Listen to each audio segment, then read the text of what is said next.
Thank God, സ്തോത്രം.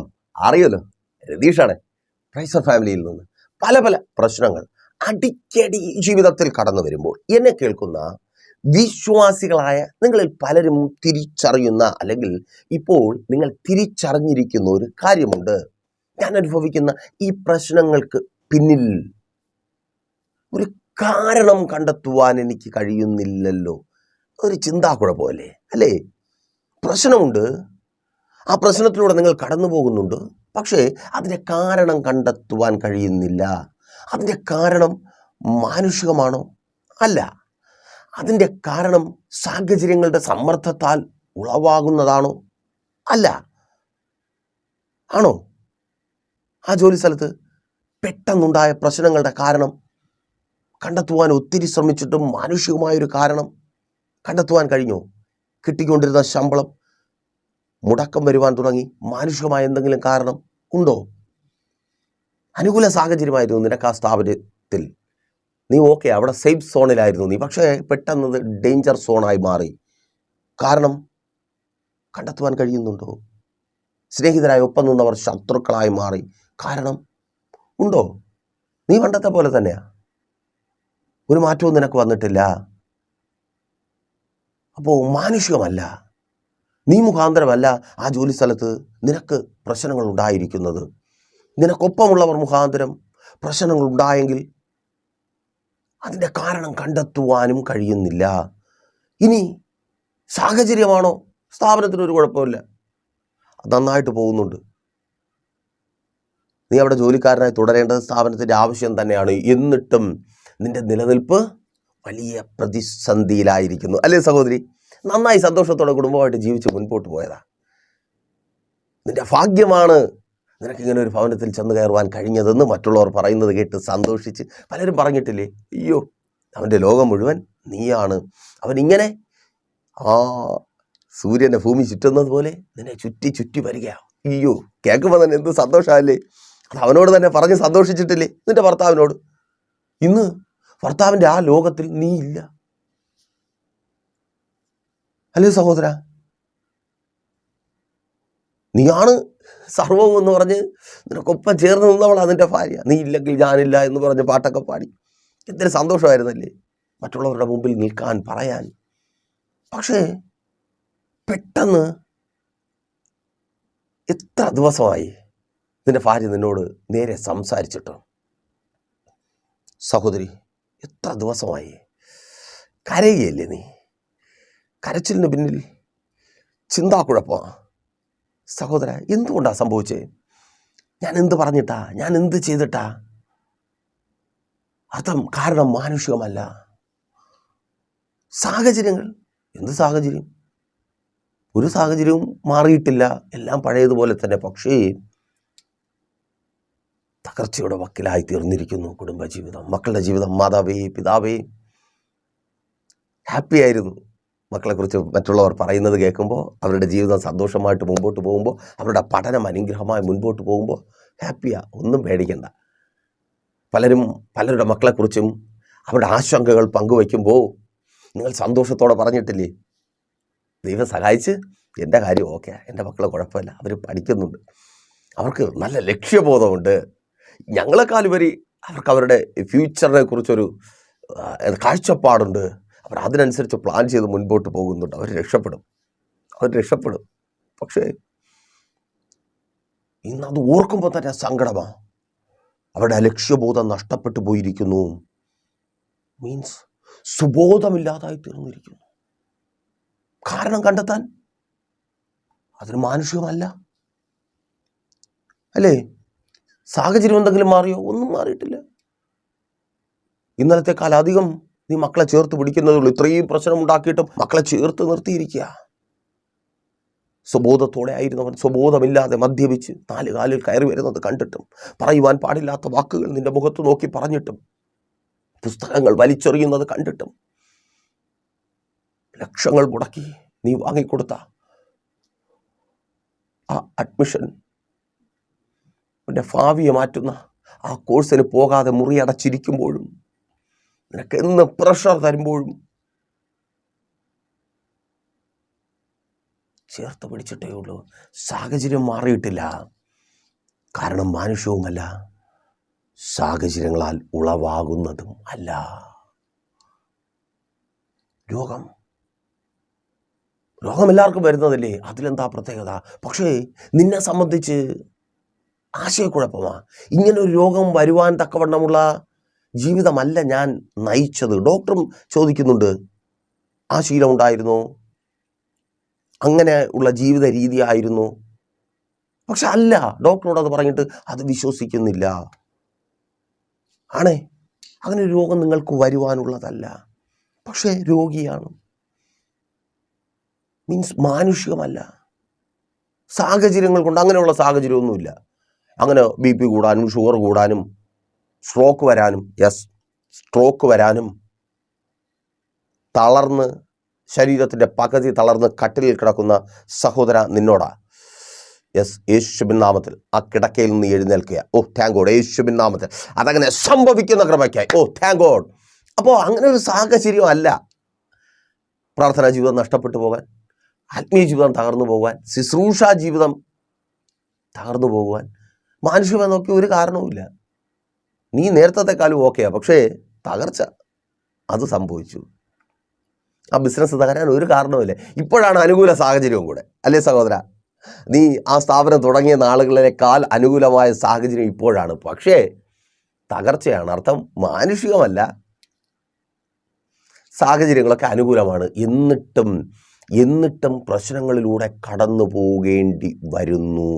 ഇത് തിരിച്ചറിയുന്നവർ, ഒരിക്കൽ കൂടി പറയട്ടെ, ഇത് തിരിച്ചറിയുന്നത് ലോക മനുഷ്യനല്ല, വിശ്വാസികളാണ്. എന്നെ കേൾക്കുന്ന പ്രഷർ ഫാമിലിക്കൊപ്പമായിരിക്കുന്ന വേദപുസ്തകം വായിക്കുന്ന വിശ്വാസികൾ ഇത് തിരിച്ചറിയുന്നുണ്ട്. കാരണം മാനുഷികമല്ല, സാഹചര്യങ്ങളാൽ ഉളവായി വരുന്നതും അല്ല.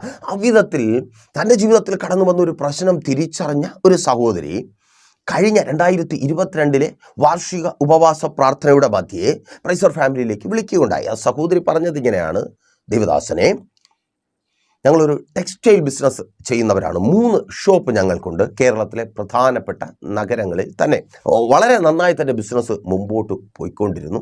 അങ്ങനെ ബിസിനസ് അനുഗ്രഹമായി മുൻപോട്ട് പോകുന്ന സാഹചര്യത്തിൽ എന്നെ കേൾക്കുന്ന നിങ്ങളിൽ പലർക്കും അറിയാമല്ലോ, ഈ ടെക്സ്റ്റൈൽ ബിസിനസ്സിൻ്റെ ഒരു പ്രത്യേകത, ടെക്സ്റ്റൈൽ ബിസിനസ്സിൽ ചില സീസൺസ് ഉണ്ട്. എപ്പോഴും അവിടെ ബിസിനസ് ഉണ്ടാകത്തില്ല, ചില സീസൺസിലാണ് ബിസിനസ് ഉണ്ടാകുന്നത്. അതിൽ തന്നെ ചില പ്രധാന സീസൺസ് ഉണ്ട്.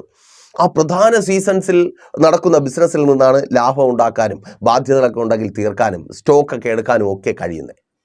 അപ്പോൾ അങ്ങനെ ഒരു സീസണിൽ സന്തോഷത്തോടെ ഈ സഹോദരി ആയിരിക്കുമ്പോൾ ഈ സഹോദരിയുടെ റിലേറ്റീവായിരിക്കുന്ന മറ്റൊരു സഹോദരി ഈ സഹോദരിയെ കോണ്ടാക്ട് ചെയ്ത് ഈ സഹോദരിയോട് കുറച്ച് പൈസ മറിക്കുവാൻ ചോദിക്കുന്നു.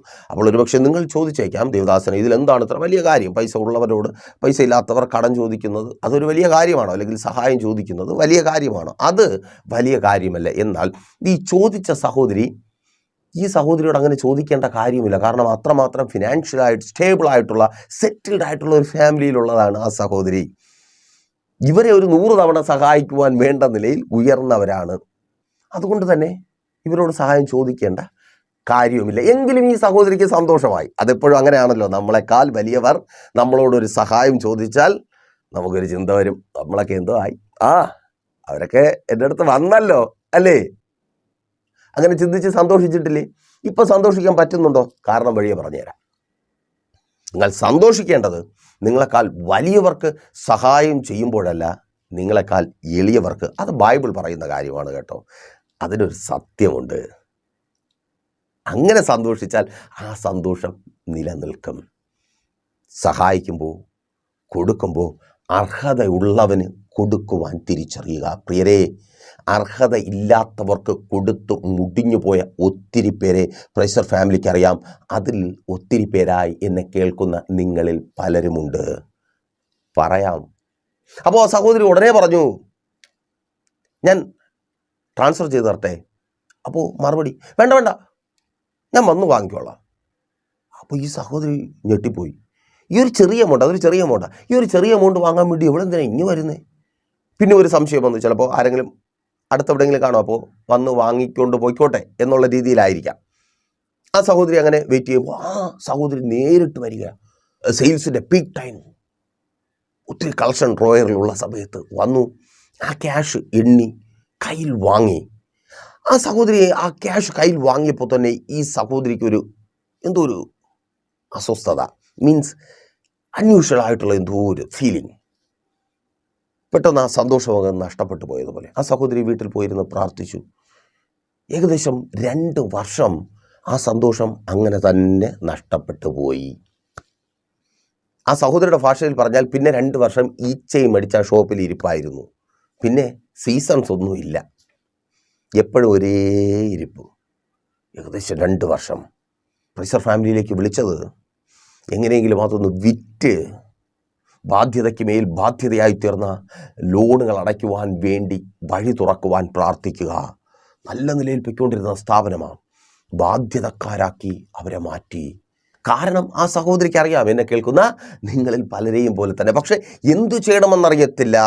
എന്നാൽ ഭാഗ്യവശാൽ അവർ വിളിച്ച പ്രൈസർ ഫാമിലിക്ക് അതേ നമുക്കറിയാം എന്തു ചെയ്യണം. പ്രാർത്ഥിക്കണം, ഉപവസിക്കണം. പ്രാർത്ഥനയാലും ഉപവാസത്താലും അവരെ പ്രശ്നങ്ങളിൽ പെടുത്തിയ, അവരുടെ ബിസിനസ്സിനെ തകർത്ത് കളഞ്ഞ ആ ബാധിപ്പ് അവരെ വിട്ടുമാറി. താങ്ക് ഗോഡ്, ആ ബാധിപ്പ് അവരെ വിട്ടുമാറി. ഇപ്പോൾ പഴയ സന്തോഷം തിരികെ വന്നു. 1-2 വർഷം കൊണ്ട് തന്നെ ആ ബാധ്യതയിൽ നിന്നൊക്കെ ആ സഹോദരിക്ക് പുറത്തു വരുവാൻ കഴിയും. എന്നെ കേൾക്കുന്ന ചിലരോടുള്ള ദൂത. കാരണം നിങ്ങൾക്കറിയാം, പക്ഷേ എങ്ങനെയെന്നറിയത്തില്ല. അതെ, ആ ചോദ്യത്തിലുള്ള ഉത്തരമുണ്ട്. പ്രാർത്ഥനയും ഉപവാസവും ആ ബാധിപ്പുകളിൽ നിന്ന് നിങ്ങളെ പുറത്തു കൊണ്ടുവരിക. Thank God. അർഹതയില്ലാത്ത കരങ്ങളിൽ എത്തപ്പെട്ട നന്മ നിങ്ങളുടെ ഉറവകളെ നശിപ്പിച്ചു, നിങ്ങളുടെ വരുമാനത്തിൻ്റെ വഴി അടപ്പിച്ചു, കടക്കാരിയാക്കി മാറ്റി, കൈനീട്ടി കൊടുത്തവനിൽ നിന്ന് കൊടുത്തവളിൽ നിന്ന് കൈനീട്ടി വാങ്ങുന്നവളാക്കി മാറ്റി. യേശുവിൻ നാമത്തിൽ ആ അവസ്ഥയ്ക്ക് മാറ്റം വരുവാൻ പോകുക. Thank God. തിരിച്ചറിയുന്നവർ ഏറ്റെടുത്ത് പ്രാർത്ഥിക്ക്. നിന്റെ അധ്വാന ഫലത്തെ വാങ്ങി അതിനെ ബന്ധിച്ച ആ ബന്ധനം യേശുവിൻ നാമത്തിൽ ഇപ്പോൾ അഴിഞ്ഞു മാറുക. Thank you Lord. യേശുവിൻ നാമത്തിൽ അതങ്ങനെ സംഭവിക്കുന്ന കൃപയ്ക്കായി ആമേൻ. എന്താ ദേവദാസനെ, ശരിയാ, പക്ഷേ ഇതിങ്ങനെ പറഞ്ഞതുകൊണ്ട് കാര്യമെന്തോ? നമ്മളൊക്കെ വിശ്വാസികളല്ലേ, വചനം എന്താ പറയുന്നേ? നമുക്കതല്ലേ നോക്കാനുള്ളത്. അതെ, വചനം എന്താ പറയുന്നേ? ഞാൻ നിങ്ങളോടൊരു കാര്യം പറയണമെങ്കിൽ അതിനു മുന്നിൽ വചനത്തിൽ നിന്ന് ശക്തമായൊരു തെളിവും പരിശുദ്ധാത്മാവിൻ്റെ ദർശനവും ഉണ്ടാകും. നിങ്ങൾക്കതറിയാം, മാറ്റമൊന്നുമില്ല ഇന്നും. നോക്കിയേ, ന്യായാധിപന്മാരുടെ പുസ്തകം 16-ാം അധ്യായം അതിൻ്റെ 16-ാമത്തെ വാക്യത്തിൽ ഇങ്ങനെ രേഖപ്പെടുത്തപ്പെട്ടിരിക്കുന്നു. ഇങ്ങനെ അവൾ അവനെ ദിവസം പ്രതി വാക്കുകളാൽ ബുദ്ധിമുട്ടിച്ച് അസഖ്യപ്പെടുത്തി അവൻ മരിപ്പാൻ തക്കവണ്ണം വ്യസന പരവശനായി തീർന്നിട്ട് തൻ്റെ ഉള്ളം മുഴുവൻ അവളെ അറിയിച്ചു. ഈ സംഭവം ന്യായാധിപന്മാരുടെ പുസ്തകത്തിലെ ഏറ്റവും ശക്തനായ ന്യായാധിപൻ ശിംശോൻ, ആ ശിംശോൻ്റെ ജീവിതത്തിലെ ഒരു സന്ദർഭമാണ്. ശിംശോൻ ദലീല എന്നൊരു സ്ത്രീക്കൊപ്പമായിരിക്കുന്ന സമയത്ത് ദലീല എന്ന സ്ത്രീ ആ ശിംശോൻ എന്ന് പറയുന്ന ശക്തനായ ദൈവത്താൽ തിരഞ്ഞെടുക്കപ്പെട്ട മനുഷ്യനോട് തൻ്റെ ശക്തിയുടെ രഹസ്യം ചോദിക്കുകയാണ്.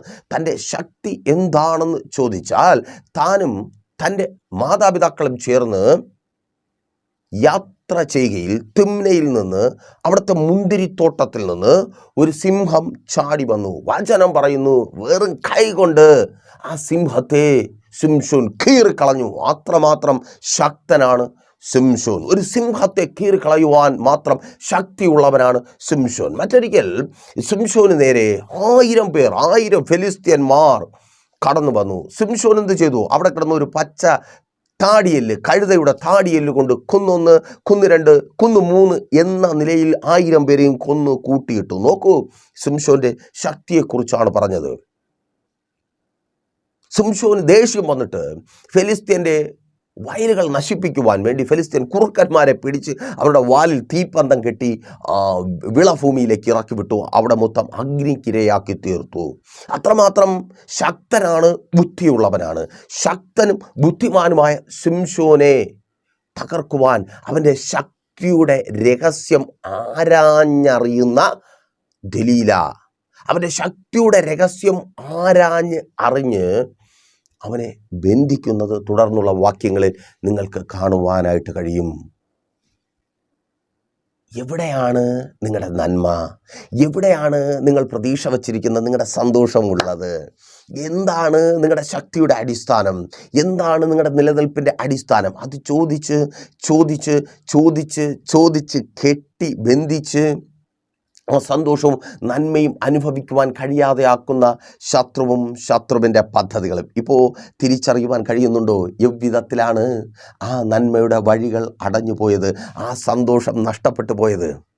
സഹോദര, സഹോദരി, എങ്ങനെയാണ് തൊഴിലിടം സന്തോഷത്തിൻ്റെ, അനുഗ്രഹത്തിൻ്റെ, നന്മയുടെ ഉറവിടമായ നിൻ്റെ തൊഴിലിടം ദുഃഖത്തിൻ്റെയും കണ്ണുനീരിൻ്റെയും നിരാശയുടെയും പരിഭവം പറച്ചിലിൻ്റെയും ഇടമായി മാറിയത്? നന്മയെ ബന്ധിച്ച മണ്ഡലം യേശുവിൻ നാമത്തിൽ. എന്നാൽ വചനം പറയുന്നു, ശിംശോന്റെ ശക്തി ഏതിലെന്ന് തിരിച്ചറിഞ്ഞ് ദലീല അവനെ ബന്ധിക്കുന്നു. എന്നാൽ 16-ാം അധ്യായം അതിൻ്റെ 9-ാമത്തെ വാക്യത്തിൽ കെട്ടപ്പെട്ട തൻ്റെ ശക്തിയുടെ രഹസ്യം ഏതിലെന്ന് ചോദിച്ച് ചോദിച്ച് ദലീല കെട്ടിയ കെട്ടുകൾ തീ തൊട്ട ചണനൂൽ പോലെ പൊട്ടിപ്പോയി. എന്നെ കേൾക്കുന്ന പ്രിയരെ, ദൈവത്തിൻ്റെ ആത്മാവിൻ്റെ ശക്തി ശിംശോന്മേൽ വെളിപ്പെട്ടപ്പോൾ, അഥവാ അഭിഷേകത്തിൻ്റെ ശക്തിയാൽ ദലീല ചോദിച്ച് ചോദിച്ച് ചോദിച്ച് അവൻ്റെ ശക്തിയുടെ രഹസ്യം മനസ്സിലാക്കി കെട്ടിയ കെട്ടുകൾ തീ തൊട്ട ചണനൂൽ പോലെ പൊട്ടിമാറി. അങ്ങനെയെങ്കിൽ ഈ പകലിൽ തിരിച്ചറിയ്, നിന്റെ അതെ ആ ശക്തി, സ്തോത്രം, എവിടെയാണെന്ന് ചോദിച്ച് ചോദിച്ച് അറിഞ്ഞ് നിൻ്റെ ആ നന്മ എവിടെ നിന്നാണ്? Thank God. യേശുവിൻ നാമത്തിൽ മക്കളുടെ ഭാവി, അവരെക്കുറിച്ചുള്ള നിൻ്റെ സ്വപ്നം, അതേക്കുറിച്ച് ചോദിച്ച് ചോദിച്ച് നിൻ്റെ കുടുംബജീവിതത്തിലെ സന്തോഷം, നിങ്ങളുടെ അനുഗ്രഹങ്ങൾ, നിങ്ങളുടെ നന്മകൾ, അതേക്കുറിച്ച് ചോദിച്ച് ചോദിച്ച് കെട്ടി ബന്ധിച്ച സ്തോത്രം, ആ കെട്ടുകൾ യേശുവിൻ നാമത്തിൽ ഇപ്പോൾ പൊട്ടിമാറുക. Thank God. യേശുവിൻ നാമത്തിൽ ആ കെട്ട് പൊട്ടുക. സഹോദര, നിൻ്റെ തൊഴിൽ മേഖലയ്ക്ക് വിരോധമായി നിൻ്റെ വരുമാന മാർഗത്തെ അടച്ചുകൊണ്ട് കെട്ടിയ കെട്ട് യേശുവിൻ നാമത്തിൽ വിശ്വാസത്തോടെ പ്രാർത്ഥിക്കുക. ചോദിച്ച് ചോദിച്ച് രഹസ്യങ്ങൾ അറിഞ്ഞ് സ്തോത്രം, നിൻ്റെ തൊഴിൽ മേഖലയെ തകർക്കുവാൻ തക്കവണ്ണം കെട്ടിയ കെട്ട് നിന്നെ ഒതുക്കി കളഞ്ഞിരിക്കുന്നു. നന്മ അനുഭവിക്കുവാൻ കഴിയാതെ, സന്തോഷം അനുഭവിക്കുവാൻ കഴിയാതെ കടക്കാരനാക്കി തീർത്തിരിക്കുന്ന, കൊടുക്കുന്നവനിൽ നിന്ന് വാങ്ങുന്നവനാക്കി, കൈ നീട്ടി വാങ്ങുന്നവനാക്കി, പലരുടെയും മുമ്പിൽ തലകുനിച്ച് നിൽക്കുമാറാക്കി ആ കെട്ട്, ആ ബന്ധനം, യേശുവിൻ നാമത്തിൽ നിന്റെ ശത്രു ചോദിച്ച് ചോദിച്ച് കെട്ടിയ കെട്ട് യേശുവിൻ നാമത്തിൽ ഇപ്പോൾ പൊട്ടിപ്പോവുക. താങ്കിലൂടെ യേശുവിൻ നാമത്തിൽ ആ കെട്ട് പൊട്ടുക. പ്രാർത്ഥിക്കുക, തിരിച്ചറിയുന്നവർ ഏറ്റെടുത്ത് പ്രാർത്ഥിക്കുക. ആ കെട്ട് പൊട്ടുക. നിന്റെ അധ്വാന ഫലത്തെ കൈനീട്ടി വാങ്ങിച്ച് കെട്ടിയ കെട്ട്, സ്തോത്രം, കൊടുക്കുന്നവളിൽ നിന്ന് വാങ്ങുന്നവളാക്കി അത് നിന്നെ മാറ്റി. സ്തോത്രം, നിന്റെ ഭർത്താവിൻ്റെ അധ്വാന ഫലത്തെ കൈനീട്ടി വാങ്ങിച്ച് അതിനെ ബന്ധിച്ച ബന്ധനം, യേശുവിൻ നാമത്തിൽ ആ നന്മയെ ബന്ധിച്ച ബന്ധനം അഴിയുക. പ്രാർത്ഥിക്കുക. താങ്കിലൂടെ യേശുവിൻ നാമത്തിൽ അതങ്ങനെ സംഭവിക്കുന്ന കൃപയ്ക്കായി അർഹതയില്ലാത്ത ചില കരങ്ങളിലേക്ക്, അർഹതയില്ലാത്ത ചില വ്യക്തികളിലേക്ക് നിന്റെ കുടുംബത്തിൽ നീ അനുഭവിക്കേണ്ട അധ്വാന ഫലം വഴിതിരിഞ്ഞു പോയി. അത് മുഖാന്തരം കെട്ടപ്പെട്ട അവസ്ഥ. സഹോദര, നിന്റെ കുടുംബം അനുഭവിക്കേണ്ട നന്മകൾ, കർത്താവ് നിനക്ക് ജോലി തന്നത് നിന്നെ കണ്ട് ഇഷ്ടപ്പെട്ടത് കൊണ്ട് മാത്രമല്ല. നിന്റെ ഭാര്യ, നിന്റെ മക്കൾ, അവരടങ്ങുന്ന കുടുംബം സന്തോഷമായി ജീവിക്കുവാൻ വേണ്ടി. എന്നാൽ നിന്റെ അധ്വാന ഫലം, കർത്താവ് തന്ന നിന്റെ അധ്വാനം, നിന്റെ തൊഴിലിൻ്റെ ഫലം, അത് അനർഹമായ സ്ഥാനങ്ങളിലേക്ക് പോയി. ഫലമോ ഈച്ചയടിച്ചിരിക്കുക. താങ്കിലോടെ യേശുവിൻ നാമത്തിൽ തിരിച്ചറിഞ്ഞ് പ്രാർത്ഥിക്കുക. സ്തോത്രം, നന്മകളെ ചാലുകീറിക്കൊണ്ടു പോകുന്ന ചില വഴിത്താരകളെ കർത്താവിന് അടയ്ക്കുക. Thank God. ആ ബന്ധം, സ്തോത്രം, പുറത്തു വാ. യേശുവിൻ നാമത്തിൽ അതങ്ങനെ സംഭവിക്കുന്ന കൃപയ്ക്കായി നീ സന്തോഷിക്കുവാൻ വേണ്ടി നിനക്ക് തന്നത് കേരള സർക്കാരിന് ഏറ്റവും കൂടുതൽ ടാക്സ് കൊടുക്കാൻ, ബിവറേജിൽ കൊണ്ട് കൊടുക്കാനല്ല, ബാർ മുതലാളിയെ വളർത്താൻ ബാറിൽ കൊണ്ട് കൊടുക്കാനല്ല. നിന്റെ ഭാര്യയും നിന്റെ മക്കളും അവർക്കൊപ്പം നീയും സന്തോഷമായിരിക്കുവാൻ, നിന്നിലൂടെ കർത്താവിൻ്റെ നാമം ഉയരുവാൻ ഏറ്റുപറഞ്ഞ് തിരികെ വാ. ആ കെട്ടുപൊട്ടും. Thank God. യേശുവിൻ നാമത്തിൽ സഹോദരി, നിന്റെ കുടുംബജീവിതം, നീ അനുഭവിച്ച സന്തോഷം ചോദിച്ച് ചോദിച്ച്, അതെ, നീ സന്തോഷിച്ചാൽ പോരെ, എന്തിനാ പറഞ്ഞ് സന്തോഷിക്കാൻ പോകുന്നേ? ആമേൻ. എൻ്റെ ഭർത്താവ് അങ്ങനെയാണ്, എൻ്റെ ഭർത്താവ് ഇങ്ങനെയാണ്. ഇപ്പോൾ നീ പറഞ്ഞു കൊടുത്തവരോട് തന്നെ നിൻ്റെ ഭർത്താവ് അങ്ങനെയാണ്. ഇപ്പം തീ തിന്നുകയല്ലേ? എന്തിനാ ആവശ്യമില്ലാതെ? നിൻ്റെ സന്തോഷം അത് നീ തന്നെ അനുഭവിച്ച സന്തോഷമായിട്ടിരിക്കുക. മുറിക്കകത്തുള്ള സന്തോഷം മുറിക്കകത്ത് മതി, പുറത്തത് പബ്ലിസിറ്റി ചെയ്യണ്ട. വീട്ടിനകത്തുള്ള സന്തോഷം വീട്ടിനകത്ത് നീയും നിൻ്റെ ഭർത്താവ് നിൻ്റെ മക്കളും അറിഞ്ഞാൽ മതി. നിങ്ങൾ സന്തോഷിക്കുക. നിങ്ങൾക്ക് അനുഭവിക്കുവാൻ വേണ്ടിയാ കർത്താവ് ആ സന്തോഷത്തെ, അതേ സഹോദരി, കുടുംബജീവിതം എന്ന സന്തോഷത്തെ നിനക്ക് കർത്താവ് തന്നത് നിനക്ക് അനുഭവിക്കുവാൻ വേണ്ടി, അല്ലാതെ പറഞ്ഞു നടക്കുവാൻ വേണ്ടിയല്ല. പറഞ്ഞു നടന്നതുകൊണ്ടാണ് നിൻ്റെ സന്തോഷം വേറെ പലരുടേതും ആയിത്തീർന്നിരിക്കുന്നത്. തിരിച്ചറിയുന്നവർക്കായി ഞാൻ ദൈവത്തെ സ്തുതിക്കുന്നു. ആ കെട്ട് പൊട്ടുക. യെസ്, നിൻ്റെ ഭർത്താവിന് മേൽ വീണ കെട്ട്, നിൻ്റെ കുടുംബജീവിതത്തെ തകർത്ത, നിൻ്റെ ഭർത്താവിനെ നിൻ്റേതല്ലാക്കി തീർത്ത ആ കെട്ട് യേശുവിൻ നാമത്തിൽ അതങ്ങനെ സംഭവിക്കുന്ന കൃപയ്ക്കായി റാഷാഖാറാഥേനെ ഷന്തൂർഗന ആ കെട്ട് പൊട്ടുക. ഭർത്താവിനെ ഭാര്യയിൽ നിന്ന് അകറ്റിക്കളയുന്ന, ഭാര്യയെ സഹോദര നിന്നിൽ നിന്ന് അകറ്റിക്കളയുന്ന ആ കെട്ട്, നിൻ്റെ സന്തോഷങ്ങളെ മുഴുവനും വലിച്ചുകൊണ്ട് പോയ ആ കെട്ട് യേശുവിൻ നാമത്തിൽ അത് പൊട്ടിമാറുന്ന കൃപയ്ക്കായി. ആമേൻ. നീ സന്തോഷിക്കുക. സന്തോഷം അനുഭവിച്ചാൽ മതി. നാട്ടുകാരോട് പുരപ്പുറത്ത് കയറി നിന്ന് മൈക്ക് കിട്ടി വെച്ച് വിളിക്കണ്ട. ചോദിച്ച് അല്ലേ, അതാ ദൈവദാസനെ പറ്റിപ്പോയത്. ഇങ്ങനെ വന്നിട്ട് ചോദിക്കും. പിന്നെ അവരുടെ സങ്കടം കാണുമ്പോൾ ആമേൻ. വിശ്വാസികളെ, നിങ്ങൾ തിരിച്ചറിയേണ്ട ഒരു കാര്യമുണ്ട്. സങ്കടപ്പെട്ടിരിക്കുന്ന ഒരാളിൻ്റെ അടുത്ത് ഭർത്താവ് മദ്യപിച്ച് 24 മണിക്കൂറും കുടിച്ച് പെടുത്ത് നടക്കുന്ന ഒരുത്തൻ, അവൻ്റെ ഭാര്യ നിങ്ങളുടെ അടുക്കൽ വന്നിരുന്ന് അവളുടെ സങ്കടം പറയുമ്പോൾ ഉടനെ ഭാഗ്യമാ ദൈവം എനിക്ക് തന്നെ, എൻ്റെ ഭർത്താവ് അങ്ങനെയൊന്നുമില്ല, മദ്യപിക്കത്തില്ല, ഞാനെന്ന് പറഞ്ഞാൽ ജീവനാ കൊയ്ത്തടിക്കുക. അവൾ മനഃപൂർവ്വം വിചാരിച്ചില്ലെങ്കിലും അവളുടെ ഉള്ളം ഉരുകുന്ന ആ ഉരുക്കത്തിന് പിന്നിൽ ഒരു പൈശാചിക മണ്ഡലം വ്യാപരിക്കും. നിൻ്റെ ജീവിതം കണ്ണുനീരിലാകുവാൻ തക്കവണ്ണം. ദുഃഖിച്ചിരിക്കുന്നവളെ ആശ്വസിപ്പിക്കേണ്ടതിന് പകരം നിൻ്റെ സന്തോഷം പറഞ്ഞ് അവളെ കൂടുതൽ വേദനിപ്പിക്കണ്ട. അങ്ങനെ വേദനിപ്പിച്ച പലരും ഇന്ന് വേദന അനുഭവിച്ചുകൊണ്ടിരിക്കുന്നേ. വീണ്ടും പറയട്ടെ, നിങ്ങളുടെ സന്തോഷം അത് നിങ്ങൾക്ക് അനുഭവിക്കുവാനുള്ളതാണ്. പുരപ്പുറത്ത് കയറി നിന്ന് മയക്ക് കെട്ടിവെച്ച് വിളിക്കുവാനുള്ളതല്ല. വിളിച്ചിട്ടുണ്ടേ സന്തോഷം അനുഭവിക്കേണ്ട വീട്ടിനകത്ത് ദുഃഖം അനുഭവിച്ച് ഇന്നിരിക്കുന്നത് പോലെ ഇരിക്കേണ്ടി വരും. മാതാവേ, പിതാവേ, ആ കെട്ടുപൊട്ടുക. പ്രാർത്ഥിക്ക്.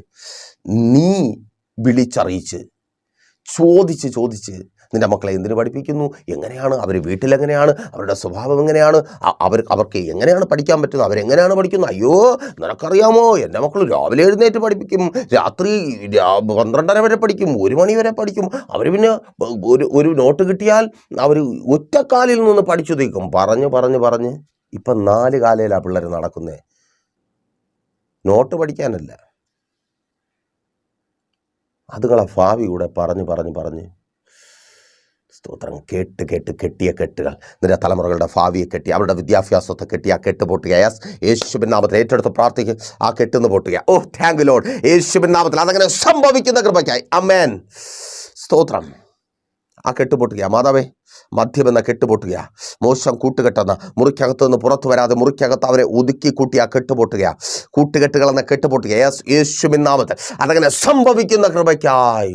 നിന്റെ ആരോഗ്യത്തെക്കുറിച്ച്, നിന്റെ ശരീരത്തെ കണ്ട് മോഹിച്ച് കെട്ടിയ കെട്ട്, താങ്ക് ഗോഡ്. ആ കെട്ടുപൊട്ടുക. ആ കെട്ടുപൊട്ടുമ്പോൾ നീ സൗഖ്യമറിയും. നീ സൗഖ്യമറിയും. ആ ട്രീറ്റ്മെൻറ്റുകൾക്ക് റിസൾട്ട് ഉണ്ടാവും. ആ കെട്ട് പൊട്ടുക. രോഗിയാക്കി നിന്നെ കെട്ടിയ കെട്ട്. യേശുവിൻ നാമത്തിൽ സൗഖ്യമാകുന്ന കൃപയ്ക്കായി. ആത്മീയ ജീവിതത്തെ പോലും ചോദിച്ച് കെട്ടി. ഞാൻ അത്ര ഉപവസിക്കും, ഞാൻ ഇത്ര ഉപവസിക്കും, ഞാൻ ഇത്ര മണിക്കൂർ ബൈബിൾ വായിക്കും. എന്നിട്ടിപ്പോൾ ബൈബിൾ വായിച്ചിട്ട് എത്ര ദിവസമായി? അയ്യോ, എനിക്ക് പ്രാർത്ഥനയെന്ന് പറഞ്ഞാൽ പ്രാന്ത. ഇപ്പോൾ പ്രാർത്ഥനയെന്ന് കേൾക്കുമ്പോൾ പ്രാന്തായേ. ചോദിച്ച് നിൻ്റെ ആത്മീയ ജീവിതത്തെ കെട്ടി ഭൗതിക നന്മകളെ തടഞ്ഞു വെച്ച ആ മണ്ഡലം. ആ പ്രാർത്ഥനാ ജീവിതം തിരികെ വരിക. ആ കെട്ടുപൊട്ടുക. പ്രാർത്ഥിക്കുക. സഹോദര, നിൻ്റെ ഭവനത്തിനകത്ത് പിന്നെയും പ്രാർത്ഥന വരിക. കുടുംബമായി നിങ്ങൾ ഒരുമിച്ച് കർത്താവിനെ സ്തുതിക്കുവാൻ പോകുക. കെട്ടിയ കെട്ടുപൊട്ടുക. യേശുവിൻ നാമത്തിൽ അതങ്ങനെ സംഭവിക്കുന്ന കൃപയ്ക്കായി. നിൻ്റെ ശുശ്രൂഷയെ കെട്ടി നീ പുറത്തു വരും. നീ കർത്താവിന് വേണ്ടി പ്രയോജനപ്പെടുമെന്ന് കണ്ട് കെട്ടിയവർ മോശക്കാരൊന്നുമല്ല. ആമേൻ. പലപ്പോഴും നമ്മൾ ചിന്തിക്കും, പണി കിട്ടിയിട്ടുണ്ട്. ആരായിരിക്കും? ചൈനക്കാരാണോ? പാകിസ്ഥാൻകാരാണോ? ബംഗ്ലാദേശ്? അല്ലെന്നേ, കൂടെയുള്ളവരൊക്കെ തന്നെയാണ്. ആമേൻ. ആളെ അന്വേഷിച്ച് ദൂരത്തൊന്നും പോകണ്ട. നിന്നെ അറിയുന്നവർ. നീ ആയിരിക്കുന്ന അവസ്ഥയിൽ നീ അനുഭവിക്കുവാൻ പാടില്ലാത്തത് ദൈവം നിനക്ക് തരുമ്പോൾ അത് കണ്ട് അസൂയപ്പെടുന്നവർ. ഒത്തിരി പേരുടെ ജീവിതത്തിൽ ഇല്ലാത്തത് നിൻ്റെ ജീവിതത്തിൽ ഉള്ളത് കൊണ്ട് അസൂയപ്പെടുന്നവർ. ആ അസൂയയോടെ നിനക്ക് വിരോധമായി ചെയ്തു കൂട്ടിയത് മന്ത്രവാദങ്ങളിലൂടെ ആകാം, നേർച്ച കാഴ്ചകളിലൂടെയാകാം, ക്ഷുദ്ര പ്രയോഗങ്ങളിലൂടെയാകാം, എതിർ പ്രാർത്ഥനകളിലൂടെയാകാം. ബന്ധിച്ച കെട്ടുകളെ കർത്താവ് പൊട്ടിക്കുക. തിരിച്ചറിയുന്നവർ ഏറ്റെടുത്ത് പ്രാർത്ഥിക്കുക. അതങ്ങനെ സംഭവിക്കുന്ന കൃപയ്ക്ക് ആ കെട്ടുകൾ പൊട്ടുക. Thank you Lord. മാതാവേ, നിന്റെ മകളുടെ ഭാവിക്ക് വിരോധമായി കെട്ടിയ കെട്ട് റത്തൂർഗന ധീപൽഭയുടെ ഷന്ധാർഗന വിവാഹം നടക്കുക. പ്രാർത്ഥിക്കുക. 2023 ആ വിവാഹം നടക്കുക. ആ കെട്ട് പൊട്ടുക യേശുവിൻ നാമത്തിൽ. 2020 നടക്കേണ്ട വിവാഹമാണ്. Thank God. 3 വർഷം ബന്ധിച്ചൊതുക്കി ആ കെട്ട് പൊട്ടുക യേശുവിൻ നാമത്തിൽ. അതങ്ങനെ സംഭവിക്കുന്ന കൃപയ്ക്ക് അവളുടെ ഉദരത്തെ കെട്ടിയ കെട്ട് പൊട്ടുക. സ്തോത്രം. തലമുറകളില്ലാതെ ഭാരപ്പെടുന്ന സഹോദരി പ്രാർത്ഥിക്കുക. ഉരുവായി വരാതെ വണ്ണം അതിനെ പുറത്ത് കളയുന്ന, ബന്ധിച്ച് പുറത്ത് കളയുന്ന. സ്തോത്രം. ചിലർ ചോദിക്കുന്നുണ്ട്, എന്തായി? Thank God. തിരിച്ചറിയുന്നവർക്കായി ഞാൻ ദൈവത്തെ സ്തുതിക്കുന്നു. അമ്മേനാമേൻ. ആ കെട്ട് പൊട്ടുകയാ. ഉദരത്തിന്മേൽ കെട്ടിയ കെട്ട് യേശുവിൻ നാമത്തിൽ. അതങ്ങനെ സംഭവിക്കുന്ന കൃപയ്ക്കായി പ്രാർത്ഥിച്ചാട്ടെ. നന്മകളുടെ മേൽ കെട്ടിയ കെട്ടുകൾ ഷന്ധൂർഗന യേശുവിൻ നാമത്തിൽ എല്ലാ ബന്ധനവും വഴിയട്ടെ. സ്തോത്രം. അപ്പാ, ഈ സമയം ഞങ്ങൾ ഒരുമിച്ച് പ്രാർത്ഥിക്കുമ്പോൾ ഇവരുടെ നന്മകളെ തിരിച്ചറിഞ്ഞ് ചോദിച്ച് പിശാചിനാൽ നിയന്ത്രിക്കപ്പെടുന്നവർ കെട്ടിയ കെട്ടുകൾ, അത് മുഖാന്തരം ഇവരുടെ ജീവിതത്തിൽ കടന്നു വന്ന കണ്ണുനീരിൻ്റെ, നിരാശയുടെ, വേദനയുടെ അനുഭവങ്ങൾ ഇന്ന് പകലത് വിട്ടുപോകുന്ന കൃപയ്ക്കായി തൊഴിലില്ലാതെ ഭാരപ്പെടുന്നവർക്ക് വേണ്ടി പ്രാർത്ഥിക്കുന്ന കർത്താവ് യേശുവിൻ നാമത്തിൽ. തൊഴിൽ സാഹചര്യങ്ങൾ പിന്നെയും അനുകൂലമായി മാറട്ടെ. പുതിയ ജോലികൾ ലഭിക്കട്ടെ. ജോലിമേലുള്ള എല്ലാ വെല്ലുവിളികളും മാറട്ടെ. രാജ്യങ്ങളുടെ വാതിലുകൾ ഇവർക്ക് മുമ്പിൽ തുറക്കപ്പെടട്ടെ. ആ വഴി അടച്ചു കളഞ്ഞ ശത്രുവിൻ്റെ പദ്ധതികൾ തകർക്കപ്പെടട്ടെ. യെസ്, സ്വദേശത്തും വിദേശത്തും അനുഗ്രഹിക്കപ്പെട്ട തൊഴിൽ സാഹചര്യങ്ങളുണ്ടാകട്ടെ. ബാധിക്കപ്പെട്ടിരിക്കുന്നവർ വിടുവിക്കപ്പെടട്ടെ. വിദേശ രാജ്യങ്ങൾ നന്മ പ്രതീക്ഷിച്ച് കടന്നുപോയി പ്രാപിക്കുവാൻ കഴിയാതെ ഭാരപ്പെട്ടായിരിക്കുന്നവർ അപ്പോൾ ആ വെല്ലുവിളികൾ അഴിഞ്ഞു മാറട്ടെ. അപ്പനങ്ങ് പ്രവർത്തിക്കുന്ന കൃപയ്ക്കായി സ്തുതിക്കുന്ന കർത്താവേ. തലമുറകൾ, അവരുടെ ഭാവി ആ ബന്ധനം വഴിയട്ടെ. തലമുറകളുടെ ഭാവിക്ക് വിരോധമായി, വിദ്യാഭ്യാസത്തിന് വിരോധമായി കെട്ടിയ കെട്ടുകൾ യേശുവിൻ നാമത്തിൽ പൊട്ടിപ്പോകുന്ന കൃപയ്ക്കായി അവരുടെ വിദ്യാഭ്യാസം അനുഗ്രഹമായി തീരട്ടെ. നല്ല അഡ്മിഷനുകൾ ലഭിക്കട്ടെ. മുൻപോട്ടുള്ള ജീവിതം ഏറ്റവും അനുഗ്രഹമായി തീരട്ടെ. ഇതുവരുടെ അത്ഭുതത്തിൻ്റെ ദിവസമായി മാറട്ടെ. Thank you Lord. Thank you Jesus. യേശുവിൻ നാമത്തിൽ. ആമേൻ. ഹല്ലേലൂയ. പ്രാർത്ഥിച്ചാട്ടെ. സഹോദരി പ്രാർത്ഥിക്കുക. നിൻ്റെ ഭർത്താവ് മടങ്ങി വരിക. സഹോദര പ്രാർത്ഥിക്കും. തകർന്നു പോയി നിൻ്റെ കുടുംബജീവിതത്തെ കർത്താവ് പണിയുക. കെട്ടിയ കെട്ട് പൊട്ടുക. സ്തോത്രം. ഒരുമിച്ച് ജീവിക്കുവാൻ, സന്തോഷമായി മുൻപോട്ട് പോകുവാൻ കഴിയാത്ത വിധത്തിൽ സഹോദര നിങ്ങളുടെ കുടുംബത്തിന് മേൽ കെട്ടിയ കെട്ട് പൊട്ടിപ്പോകുക. Thank you Lord. ഭവനങ്ങൾ പണിയുക, വസ്തുക്കൾ വാങ്ങുക, വാഹനങ്ങൾ വാങ്ങുക. യേശുപ്പാ, നല്ല ഭവനങ്ങൾ നൽകി ഇവരെ അനുഗ്രഹിക്കപ്പാ. വസ്തുക്കൾ ഇവർ വാങ്ങട്ടെ. രജിസ്ട്രേഷനുകൾ നടക്കട്ടെ. എല്ലാ തടസ്സങ്ങളും മാറട്ടെ. എല്ലാ ഇല്ലായ്മകളും മാറട്ടെ. പലിശക്കടങ്ങളും ജപ്തി നോട്ടീസുകളും മാറിപ്പോകട്ടെ. ലഭിക്കേണ്ട നന്മകളുടെ മേലുള്ള അവകാശവാദങ്ങൾ അഴിഞ്ഞു മാറട്ടെ. എൻ്റേതാണെന്ന് പറഞ്ഞ് തടഞ്ഞു വയ്ക്കുന്ന ചില മണ്ഡലങ്ങൾ, യെസ്, അത് വിട്ടുപോ. ശുശ്രൂഷകൾ, ആത്മീയ ജീവിതങ്ങൾ പണിയപ്പെടട്ടെ. ശുശ്രൂഷകന്മാർ പുറത്തു വരട്ടെ. പിതാവിൻ്റെ പുത്രൻ്റെ പരിശുദ്ധാത്മാവിൻ്റെ നാമത്തിൽ ഈ ജനത്തെ അടിയൻ അനുഗ്രഹിച്ച് പ്രാർത്ഥിക്കുന്നു. എല്ലാ കെട്ടുകളും പൊട്ടിമാറിയ കൃപയ്ക്കായി സ്തുതിക്കുന്ന കർത്താവേ. മെസ്സേജ് നിങ്ങൾക്ക് അനുഗ്രഹമായെന്ന് കരുതുന്നു. അനുഗ്രഹമെങ്കിൽ ഇത് ചെയ്യും. നിങ്ങൾ അറിയുന്ന ഒത്തിരി പേരിലേക്ക് ഈ മെസ്സേജ് ഷെയർ ചെയ്യുക.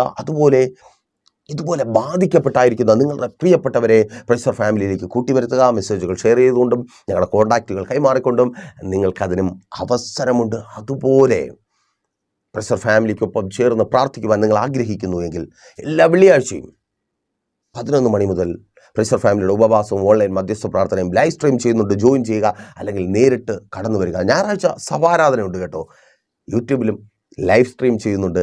പ്രൈസർ ഫാമിലി ഗ്ലോബൽ എന്ന നമ്മുടെ യൂട്യൂബ് ചാനൽ ലിങ്ക് നിങ്ങൾക്ക് അവൈലബിൾ ആണ്. ജോയിൻ ചെയ്യാം. നിങ്ങളൊരു ആരാധനയ്ക്ക് കടന്നു പോകുന്നില്ല, അങ്ങനെ പോകുവാൻ കഴിയാത്ത സാഹചര്യത്തിലാണെങ്കിൽ, പോകുന്നില്ലെങ്കിൽ നേരിട്ട് കടന്നു വരിക. നിങ്ങളൊരു ആലയത്തിൽ പോകുന്നില്ല എങ്കിൽ മാത്രം പ്രൈസർ ഫാമിലിയിലേക്ക് നിങ്ങൾക്ക് സ്വാഗതം. നമുക്ക് ഒരുമിച്ച് പ്രാർത്ഥിക്കാം. കർത്താവ് ആ ബന്ധനങ്ങളെ അഴിക്കും, ആ കെട്ടുകളെ പൊട്ടിക്കും. പ്രാർത്ഥിക്കുന്നവരും മുൻപിൽ, ഉപവസിക്കുന്നവരും മുമ്പിൽ ആ ബന്ധനങ്ങൾ അഴിയും, ആ കെട്ടുകൾ പൊട്ടും. നിങ്ങളുടെ പ്രാർത്ഥനാ വിഷയങ്ങൾ അറിയിക്കുക. നിങ്ങളുടേത് മാത്രമായ ഒരു വിഷയത്തിന് വേണ്ടി പ്രാർത്ഥിക്കുവാനും ഉപവസിക്കുവാനും നിങ്ങൾ ആഗ്രഹിച്ചായിരിക്കുന്നുവെങ്കിൽ ധൈര്യമായി കോൺടാക്ട് ചെയ്യുക. എല്ലാ മാസത്തിലെയും അവസാന ദിവസങ്ങളിൽ പ്രൈസർ ഫാമിലി നിങ്ങൾക്ക് വേണ്ടി ഉപവസിക്കുന്നു. നിങ്ങളുടെ വിഷയത്തിന് വേണ്ടി നമുക്ക് ഒരുമിച്ച് ഉപവസിക്കാം. നിങ്ങൾക്ക് അതിലൂടെ ഞങ്ങളുടെ മിഷണറി പ്രവർത്തനത്തിൽ പങ്കാളികളാകുവാനും അവസരമുണ്ട്. കർത്താവിൻ്റെ രാജ്യത്തിൻ്റെ വിസ്തൃതിക്കായി നമുക്ക് ഒരുമിച്ച് പ്രവർത്തിക്കാം. നിങ്ങളുടെ അഭിപ്രായങ്ങളും നിർദ്ദേശങ്ങളും അറിയിക്കുവാൻ മറക്കണ്ട. നാളെ പകലും ദൈവം അനുവദിച്ചാൽ നമ്മളിപ്പോൾ ഒരുമിച്ചായിരുന്നു കേട്ട് അനുഗ്രഹം പ്രാപിച്ച പ്രൈസർ ഫാമിലിയുടെ പ്രഭാതമനെ എന്ന പ്രതിദിന വചന സന്ദേശത്തിനൊപ്പം നമ്മൾ ഒരുമിച്ച് തന്നെ ആയിരിക്കും. അതുവരേക്കും പ്രിയരെ, have a nice day. Praiser Family Global മിനിസ്ട്രിയുടെ വിശുദ്ധ സഭാരാധന എല്ലാ ഞായറാഴ്ചയും രാവിലെ 10 മണി മുതലും എല്ലാ വെള്ളിയാഴ്ചകളിലും ഉപവാസവും ഓൺലൈൻ മധ്യസ്ഥ പ്രാർത്ഥനയും രാവിലെ 11 മണി മുതലും ഞങ്ങൾ നിങ്ങൾക്കായി ലൈവിൽ പ്രാർത്ഥിക്കുന്നു. നിങ്ങളുടെ പ്രാർത്ഥനാ വിഷയങ്ങൾ കമന്റ് ചെയ്യുക. പ്രേഷർ ഫാമിലി ഗ്ലോബൽ എന്ന നമ്മുടെ യൂട്യൂബ് ചാനലിലൂടെ നിങ്ങൾ ലോകത്തിന്റെ ഏത് ഭാഗത്തായിരുന്നാലും ഞങ്ങൾക്കൊപ്പം ചേർന്ന് പ്രാർത്ഥിക്കുവാനും ആരാധിക്കുവാനും അവസരമുണ്ട്. നേരിട്ട് ആരാധനയിൽ പങ്കെടുക്കുവാനും വിടുതൽ പ്രാപിക്കുവാനും ആഗ്രഹിക്കുന്നവർ ഞായറാഴ്ച രാവിലെ കാർഷിക കോളേജിനടുത്ത് കാക്കാമൂല ചാമ്പവിളയിലെ പ്രേഷർ ഫാമിലി വർഷിപ്പ് സെന്ററിലേക്കും നിങ്ങളുടേതായ ഒരു വിഷയത്തിന് വേണ്ടി പ്രാർത്ഥിക്കുവാനും കൗൺസിലിംഗിനുമായി സ്ക്രീനിൽ കാണുന്ന നമ്പറിൽ കോൺടാക്ട് ചെയ്യുക. നിങ്ങൾക്കും ഈ പ്രോഗ്രാം സ്പോൺസർ ചെയ്യുവാനും കർത്താവായ യേശുക്രിസ്തുവിന്റെ സുവിശേഷം അനേകരിലേക്ക് എത്തിക്കുവാനും അവസരമുണ്ട്. പ്രാർത്ഥനയോടെ വിളിക്കുക. ആമേൻ.